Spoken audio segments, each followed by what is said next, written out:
Hello and welcome to Film Slam Stream's post-film conversation for Astonishing Little Feet. My name is Eric Siler, and I'm an instructor of film, media arts, and communications, as well as moderator for this conversation. We are very pleased to be joined by the director of Astonishing Little Feet, Maegan Houang. Maegan is a writer slash director based in Michigan and Los Angeles. She most recently served as a co-producer on The Sympathizer, wrote episodes for Counterparts and Shogun, and co-wrote Justin Chung's feature, Joma Yaya, which premiered at Sundance in 2023. She's joining us currently from LA. Hello, Maegan, and welcome. Hi, nice to meet you. It's good to meet you as well, too. Thank you for bringing this film to our attention.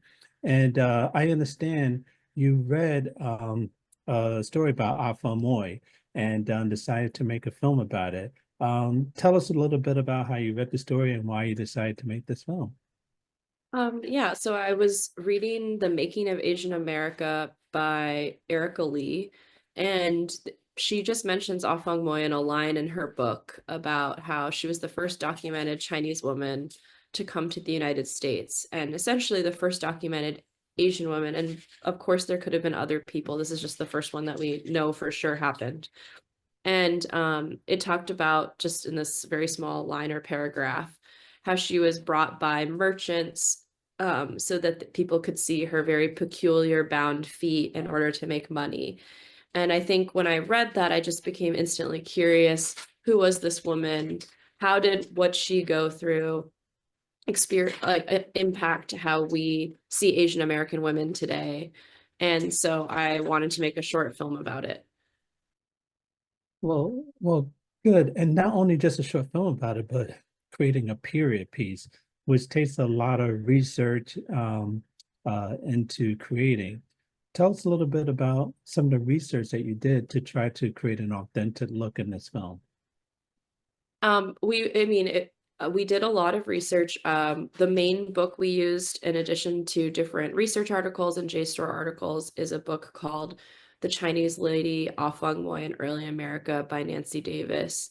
Um, so we use that as our kind of a little bit of our guide for information. We also just researched the period, but we also were constrained by the budget. So we couldn't do just anything we wanted. And so a good example is the set is actually a former Oval Office set, because that would be somewhat of the right time period, that we repainted to look like what we wanted it to be. So that's just an example of, like, we basically got a free slash heavily discounted Oval Office set, brought it to the warehouse, changed how it looked, but allowed us to do it in an affordable way. The costume designer, Anne Valiant, researched the period accurate costumes for all the characters. She used to be a history professor, a history teacher, actually, a high school history teacher, and she loves history and all that stuff. So she made the costumes from scratch, and we basically would just tried to work within our limitations. All of the men's costumes are rented, but Ah Fong Moy and Atung's costumes she created herself, just because the other ones were harder to find that would look as accurate as possible. Oh, sorry, you're muted. Sorry, I'm sorry. I'm sorry. What were some of the challenges that you faced when you were trying to create this film? I'd say, like, the biggest challenge was definitely finding the money. I wrote the script a lot earlier than I was able to make the film. For a long time, I thought I was gonna make it into a VR project where I would have people come in and be the audience members looking at Ah Fong Moy, because I thought it'd be an interesting way to kind of indict the audience for participating in looking at looking at her experience as well. So I'd say the biggest hurdle was funding. And then when I finally did get funding, which was through two women who support the arts, through who I met through the Japanese American artist Glenn Kino, who's based in Los Angeles.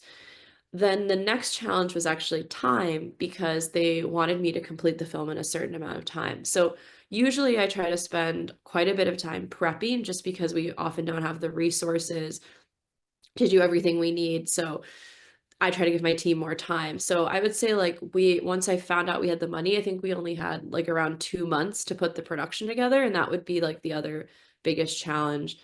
Another challenge is that my friend Shatara Michelle Ford, who's also a filmmaker, had given me some leftover 35 millimeter that they had for a previous project. And so I decided to shoot the film on 35 millimeter, which was really exciting.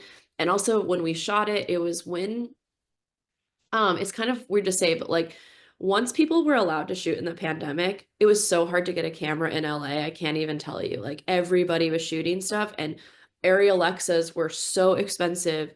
So in a way, shooting on 35 ended up being affordable because we got a free camera package from Panavision and we had all this donated film.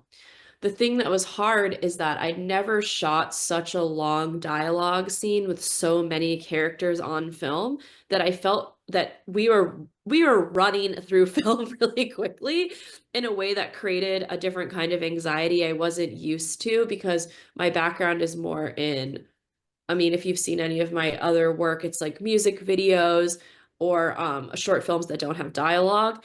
And so I was found myself a little bit constrained in the number of takes that I could do for performance. And I'd say that ended up being my own like personal challenge on set, which was a really good learning experience for me of how much sometimes you have to push through this desire to focus on the budget when it's, weighing on you as when you're essentially also a producer and also get all of the performance takes and the best things that you need to make the film good. So that was one of my bigger personal challenges on set.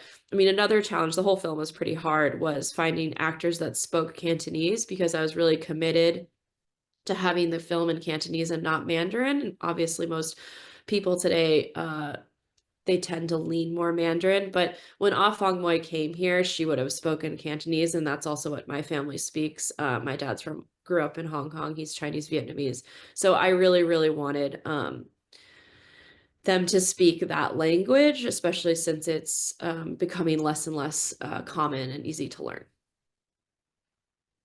How many days did you take to film this? We shot over 3 days, yeah. 3 days. And obviously, it took a lot of time to construct the set and get it the way you wanted it. Yes, it was. We had 3 or 4 days of prep. But again, what was so ingenious about the production designer Terry Watson's plan is that she just brought in an Oval Office set and we painted it, which is just really smart. And so it was a lot of work. And that what was good about that too is for the last shot, we needed a room that we could take the walls out. So there's no way we were going to be able to shoot on location. We knew we were going to have to build a set. And we actually shot it in Glenn Kino's warehouse in Glendale. So we also didn't have to pay for that location fee because he generously donated it to the production. Okay. Now, the biggest question is the shot of Alphonse feet, a foot. Tell us about how you got that. Was that a mold or was it digitally done? No, it's actually really awesome. The makeup and special effects artist, Mung Park, she actually carved that and then made it silicone mold of it. Yeah, based on images and stuff like that. And so then we had it and we used it for the close up and stuff like and everything. The character who played Afong, how did you find her? Did you hold an audition process? So I was really lucky. I'm friends with Jess Vu, who helps run Cape, and she knows every single Asian American actor. So I was asking her, like, who do you know who speaks Cantonese? I need someone for this role. And she suggested Celia to me, which was amazing and like put us in touch. And it was awesome that I got Celia to be in it. Um, and so that's how I found her. And we didn't do an audition process simply because I was so lucky to have her. And then she asked Perry Young to be in it too because they're friends. So it was through the casting process. We also had an amazing casting director, Tanya Young, but like what she facilitated more was like negotiating the contracts for those two people since they had agreed. And then she helped me find all of the men in Los Angeles. The buy-in from your actors, did you hold, yeah, probably had a table read and you had a discussion, or did you just send out the script and people just bought into it? Tell us a little bit about how you developed yeah, the characters along with the story that they may or may not have heard of. Yeah, so we weren't actually able to have a table read because it was during COVID, so it was really hard to get people to meet together. And actually one of our male actors had to drop out the day of because he tested positive, and I had to replace him last minute with my friend Robert Bretnaugh, which was really stressful. Um, but because Celia and Perry lived in New York, or live in New York still, they actually flew into Los Angeles. So once they came, and it was really nice, they stayed at my friends' places. I mean, it was like really very much like we're all just trying to make this movie work. But we had some meetings the night before where we would talk about the character, but we didn't really do a table read. And the white male characters, they just appeared on set and we just had rehearsals. But I had watched their tapes and I kind of knew and cast them for the things that they did. So I didn't feel that concerned about their performances. It was just I did have to add my friend Robert kind of at the last minute to fill in the missing person, which was really sad that he got sick. Hmm. Yes, it is. But the film turned out, I think it turned out remarkably well. Tell us about some of the responses that you received from this film. Yeah, I think I've gotten a pretty positive response. I'm really happy to have it be online and have received a Vimeo staff pick and short of the week and things like that, just because I think that can like get your widest audience in some ways. I'm honored by all the festivals that have programmed it, from obviously Cleveland to Bentonville to I'm so bad at tracking them all, but like, I just feel really lucky that people are interested in the movie. I think one thing that was really exciting for me is that I think it was in 2022, the Future of Film is Female actually programmed it at MoMA before my really good friend Shatara Michelle Ford's film Test Pattern. So I think that was one of the most exciting things to happen, just because um, the film got to screen at MoMA, but also got to screen with one of my best friend's movies. So I was really excited about that screening last year. Looking back at the everything now, the pre-production, production, post-productions, festival screenings, is there anything you wish you would have done differently? There's tons of things I wish I had done differently. I feel like anytime I make a movie, and I think this is a lot of directors, you just wish that there's shots I wish I'd held on to longer. Like the shot behind her head when the curtain first opens, I wish I had held on to that for like a minute. But because we were shooting on 35 millimeter, I was so anxious that there's just little things like that that I wish I had given myself more time, or moments in the cut that I wish I had another take, things, small things like that. But that's kind of, those are the fun and frustrating limitations of filmmaking, where you don't get to change it and you have to work with what you what you ultimately got at the end of the day. I think like I did feel a little rushed into my plan of how we were going to shoot it. And I took a very classical film approach. I'd say my main influences were Alfred Hitchcock and David Fincher, and how they change blocking within a scene. And so some of the feedback I've gotten is that someone actually told me they thought the film was too classically shot, basically. And I was like, but that was my intention.